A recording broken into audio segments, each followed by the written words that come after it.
Number the Stars, Chapter 9. Why are you lying? Anne-Marie went outside alone after supper. Through the open kitchen window, she could hear Mama and Ellen talking as they washed the dishes. Kirsty, she knew, was busy on the floor playing with the old dolls she had found upstairs, the dolls that had been Mama's once long ago. The kitten had fled when she tried to dress it and disappeared. She wandered to the barn where Uncle Henrik was milking Blossom. He was kneeling on the straw-covered floor beside the cow, his shoulder pressed against her heavy side, his strong, tanned hands rhythmically urging her milk into the spotless bucket. The God of Thunder sat alertly poised nearby, watching. Blossom looked up at Anne-Marie with big brown eyes and moved her wrinkled mouth like an old woman adjusting false teeth.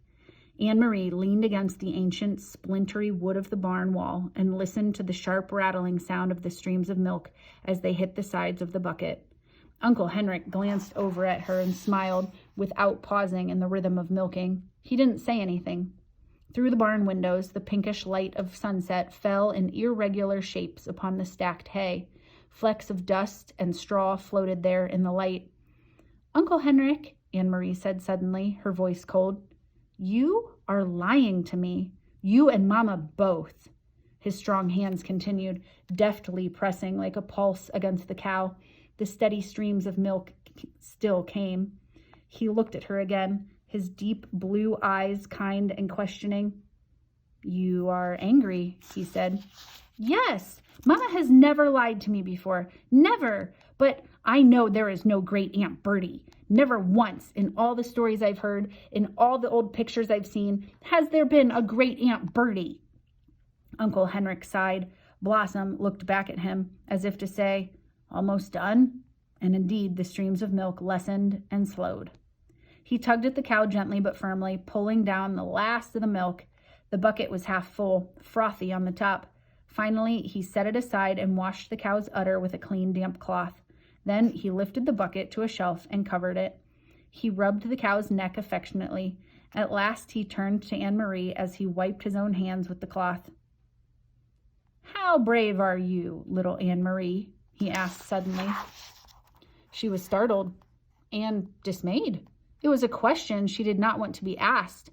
When she asked it of herself, she didn't like her own answer. "Not very," she confessed, looking at the floor of the barn. Tall Uncle Henrik knelt before her so that his face was level with hers. Behind him, Blossom lowered her head, grasped a mouthful of hay in her mouth, and drew it in with her tongue. The kitten cocked its head, waiting, still hoping for spilled milk. "I think that is not true," Uncle Henrik said. "I think you are like your mama, and like your papa, and like me. Frightened but determined, and if the time came to be brave, I am quite sure you would be very, very brave. But," he added, "it is much easier to be brave if you do not know everything. And so your mama does not know everything, neither do I. We know only what we need to know." "Do you understand what I am saying?" he asked, looking into her eyes. Anne-Marie frowned. She wasn't sure. What did bravery mean?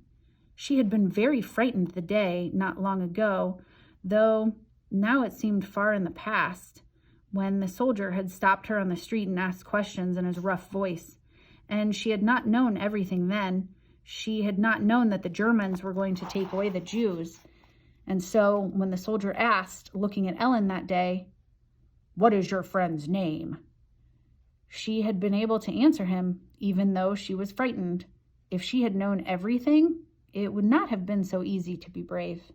She began to understand just a little. "Yes," she said to Uncle Henrik, "I think I understand." "You guessed correctly," he told her. "There is no great Aunt Bertie, and never has been. Your mama lied to you, and so did I. We did so," he explained, "to help you to be brave, because we love you. Will you forgive us for that?" Anne-Marie nodded. She felt older suddenly. "And am I not going to tell you any more? Not now, for the same reason. Do you understand?" Anne-Marie nodded again. Suddenly, there was a noise outside. Uncle Henrik's shoulders stiffened. He rose quickly, went to the window of the barn, stood in the shadows, and looked out. Then he turned back to Anne-Marie. "It is the hearse," he said. "It is Great Aunt Bertie, who never was." He smiled wryly. "So, my little friend, it is time for the night of mourning to begin.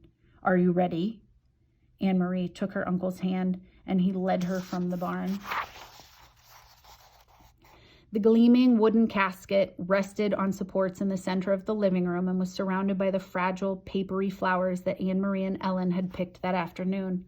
Lighted candles stood in holders on the table and cast a soft, flickering light.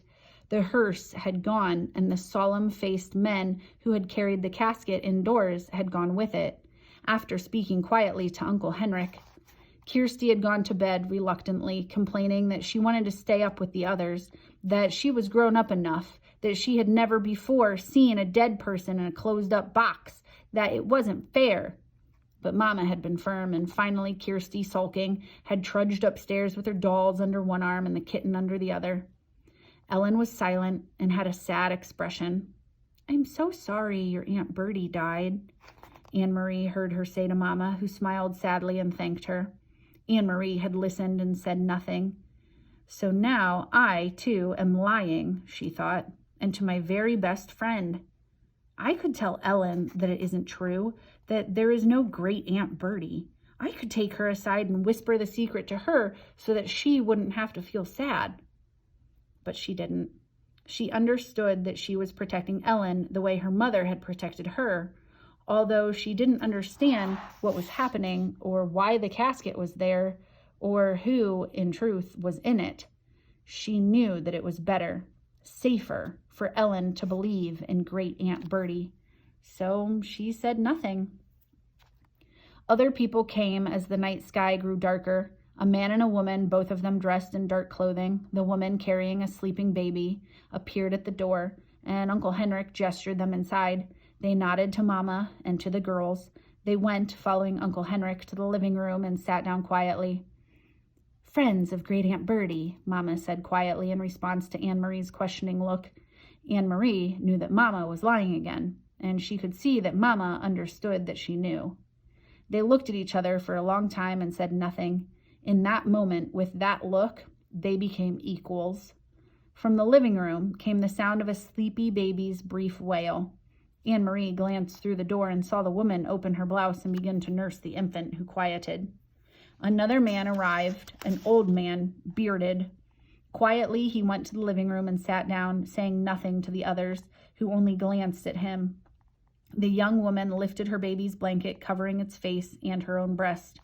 The old man bent his head forward and closed his eyes, as if he were praying. His mouth moved silently, forming words that no one could hear. Anne-Marie stood in the doorway, watching the mourners as they sat in the candlelit room. Then she turned back to the kitchen and began to help Ellen and Mama as they prepared food.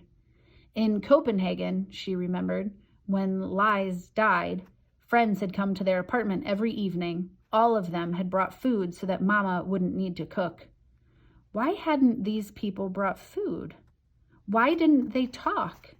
In Copenhagen, even though the talk was sad, people had spoken softly to one another, and to Mama and Papa, they had talked about Lise or remembering happier times. Thinking about it as she sliced cheese in the kitchen, Anne-Marie realized that these people had nothing to talk about. They couldn't speak of happier times with Great Aunt Bertie when there had never been a Great Aunt Bertie at all. Uncle Henrik came into the kitchen. He glanced at his watch and then at Mama. "It's getting late," he said. "I should go to the boat." He looked worried. He blew out the candles so that there would be no light at all and opened the door. He stared beyond the gnarled apple tree into the darkness. "Good, here they come," he said in a low, relieved voice. "Ellen, come with me." Ellen looked questioningly toward Mama, who nodded. "Go with Henrik," she said. Anne-Marie watched, still holding the wedge of firm cheese in her hand, as Ellen followed Uncle Henrik into the yard. She could hear a sharp, low cry from Ellen, and then the sound of voices speaking softly. In a moment, Uncle Henrik returned. Behind him was Peter Nielsen. Tonight, Peter went first to Mama and hugged her. Then he hugged Anne-Marie and kissed her on the cheek, but he said nothing.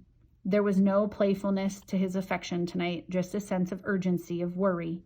He went immediately to the living room, looked around, and nodded at the silent people there. Ellen was still outside, but in a moment the door opened and she returned, held tightly like a little girl, her bare legs dangling against her father's chest. Her mother was beside them.